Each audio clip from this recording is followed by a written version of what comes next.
Ralph Ellison's short story is a difficult one. It's a story that is oftentimes very painful to read. It exhibits levels of cruelty that I would hope many of us would find to be almost unimaginable, but yet they're very real within the story. It's a story, though, that does reward careful analysis, and it's one I think that has a lot to teach us. Sometimes when I'm beginning class discussions of the story, I'll ask the students to think about what the big shots, the white middle-aged men who are organizing this whole event, what they're getting from it. And I certainly don't want to create any sympathy for them, but I want folks to recognize that they are making a very big investment in their evening. They're now some of them are of privilege. They have a lot of money that they can throw around, but they're paying those young men who participate in the fight that they have, uh, actually a fair bit of money, a lot more than those young men would earn doing a lot of the kind of labor that they would do at the time that the story was written. They go through the expense of raising enough money to give the narrator of the story a college education. So they're actually spending a lot of money, and I ask the students to think about what they're getting from it. And to start us on that discussion, I talk about a couple of ideas. Uh, One is the idea that they get a psychological benefit. The the evening's events, which become very ritualized, I want to suggest to you, give them a kind of psychological comfort, and we're going to talk about what that psychological comfort might be.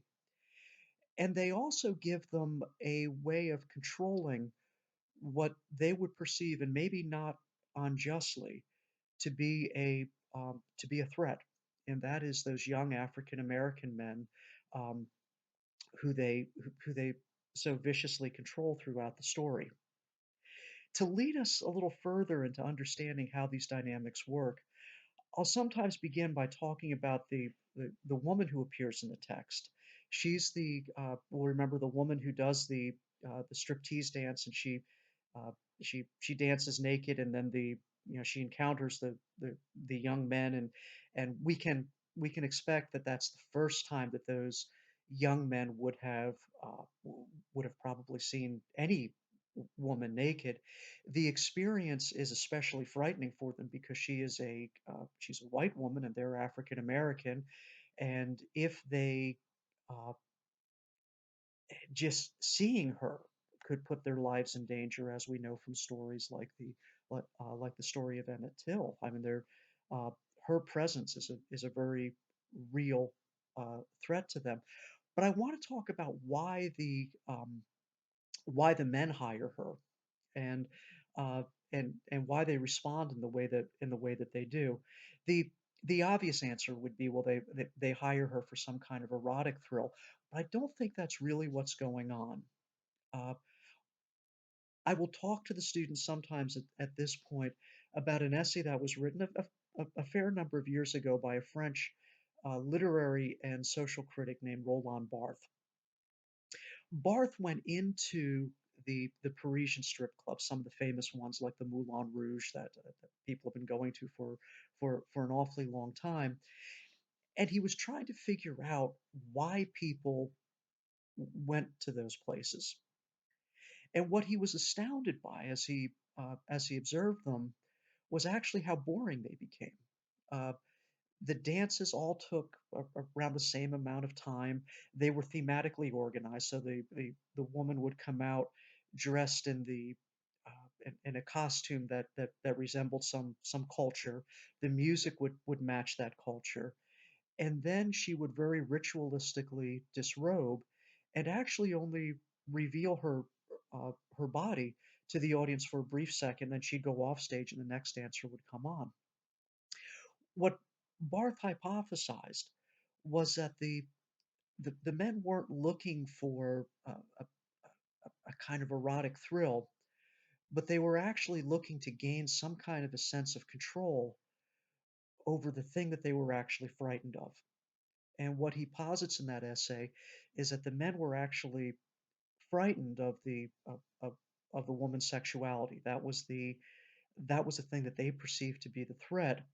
So by ritualizing it, by making it into something that was familiar and something that they had a sense of control over, they knew exactly when her body would be revealed. They knew how the whole dance worked.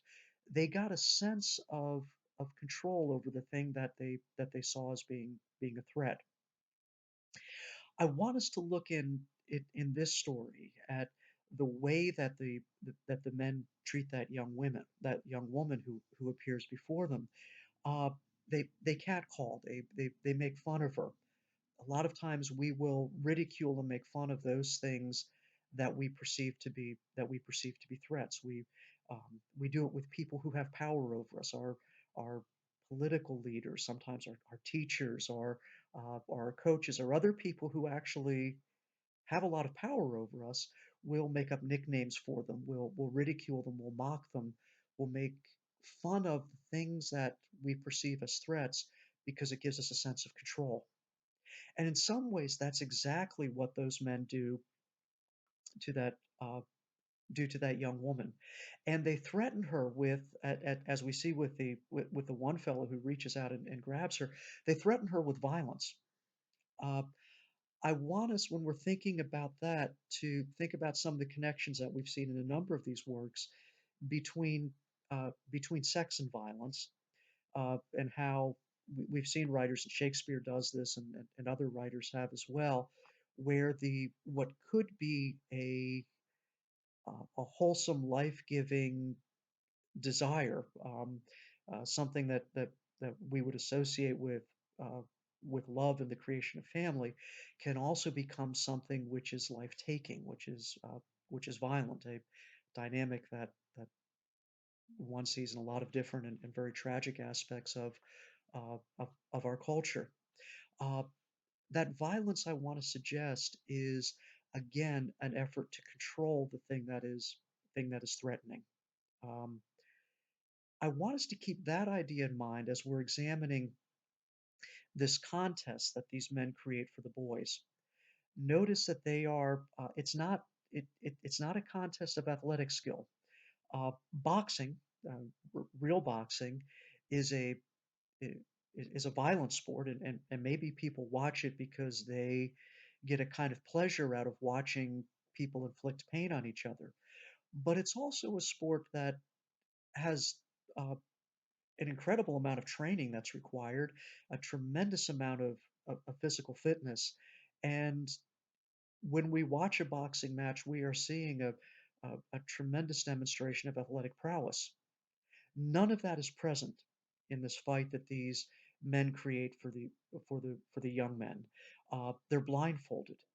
They're also dressed in the togs. They're stripped down, almost naked, which I think is a kind of humiliation.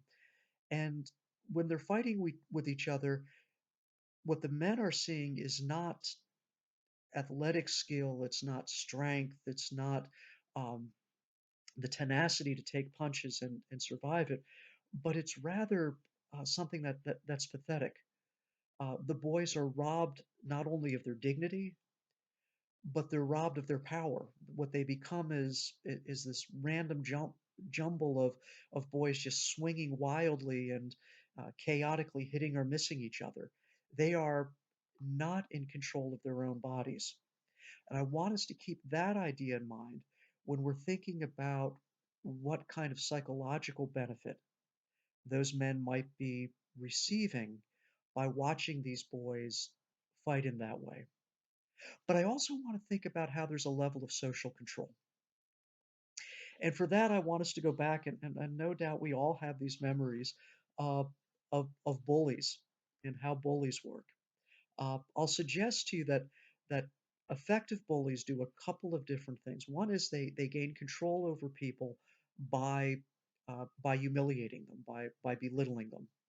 Uh, they have the threat of, of power to hurt somebody, and they use that power. It's a way of gaining control over people.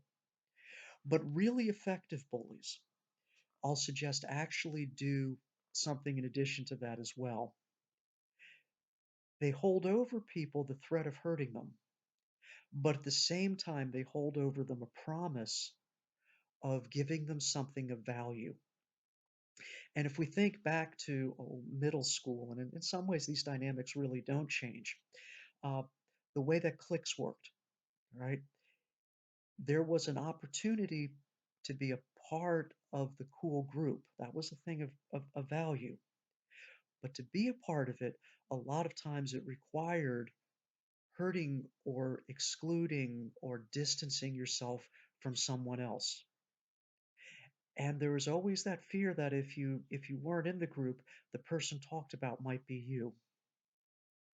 Effective bullying as a way of controlling people and of gaining power over them has the threat of hurting someone and a demonstration of the ability to hurt them, and then also the promise of giving that person something of value.